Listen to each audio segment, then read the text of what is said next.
Assalamualaikum warahmatullahi wabarakatuh.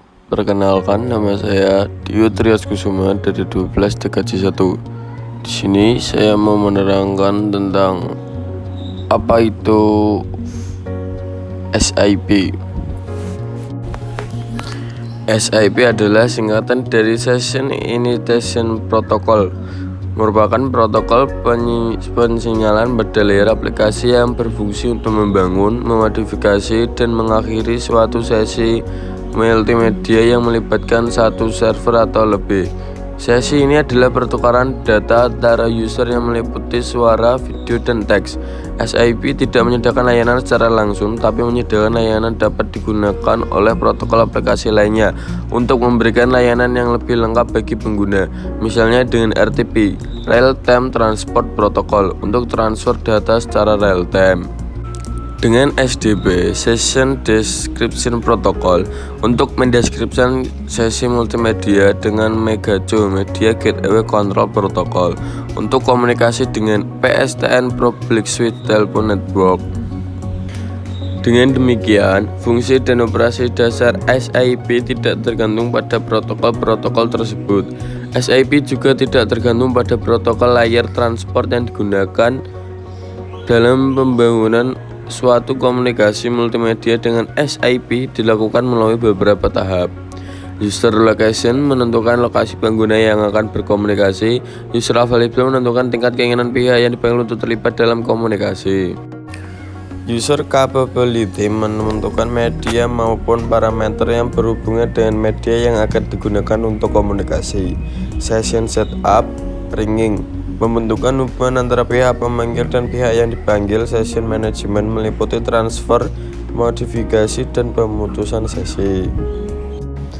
Komunikasi dengan SIP. Komunikasi pada SIP dilakukan dengan mengirimkan message yang berbasis HTTP. Setiap pengguna mempunyai alamat yang dinyatakan dengan SIP URI, Uniform Resource Identification. Contoh SIP URI, SIP @.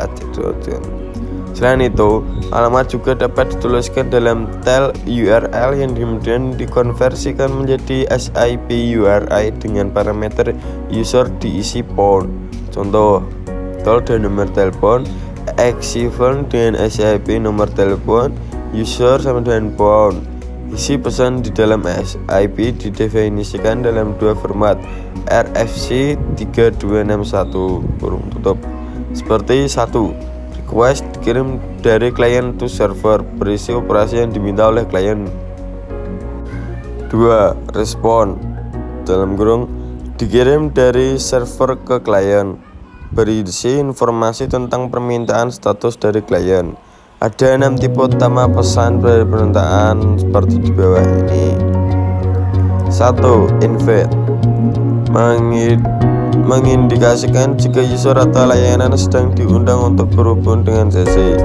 AJK mengkonfirmasi jika klien sudah menerima respon terakhir untuk permintaan invite dan hanya digunakan di permintaan request. 3. Option digunakan untuk mempertanyakan server tentang kemampuannya. 3. B. Dikirim oleh klien user agen yang mengindikasikan server jika percakapan akan segera dimatikan. Cancel untuk membatalkan permintaan yang sedang menunggu keputusan. Register digunakan oleh klien untuk mendaftarkan informasi kontak respon pesan berisi kode status dan informasi tentang kondisi permintaan. Arsitektur SIP. Arsitektur dari SIP terdiri dari dua komponen, yaitu user agent dan server. User agent merupakan endpoint dari sistem dan memuat dua subsistem yang user agent client UIC yang membangkitkan request, dan user agent server US yang merespon request. SIP server adalah kesatuan fungsi logis di mana tidak perlu memisahkan alat secara fisik fungsi dari 4 server tersebut.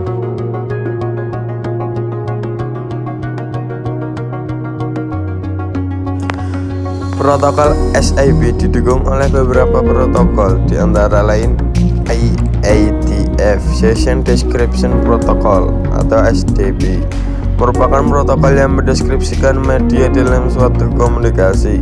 Tujuan protokol SDP adalah memberikan informasi aliran media dalam satu sisi komunikasi agar menerima informasi tersebut dapat berkomunikasi.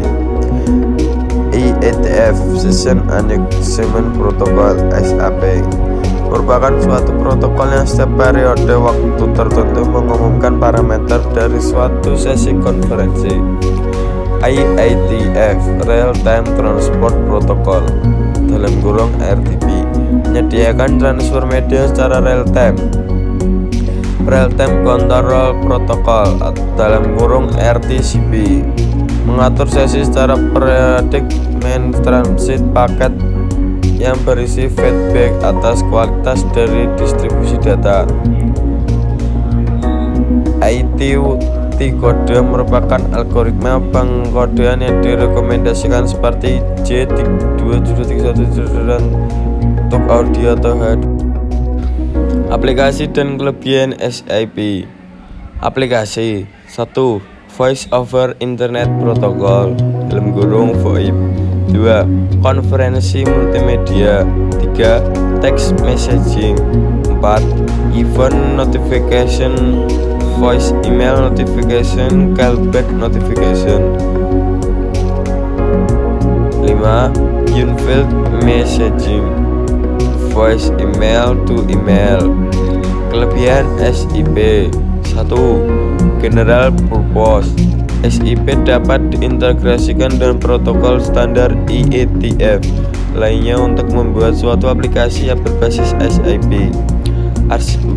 Arsitektur yang terdistribusi dan scalable. Proxy ke server, redirect server, register ke server, dan location ke server.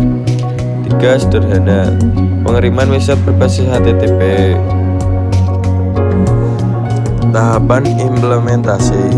Biasanya ada 3 tahapan implementasi SIP sebagai berikut. 1. Menghubungkan SIP proxy ke existing PBX. 2. Migrasi user dan terminal ke SIP proxy. 3. Migrasi koneksi ke PSTN dan existing PBX ke SIP. Sekian yang dapat saya sampaikan, semoga bermanfaat. Waalaikumsalam warahmatullahi wabarakatuh.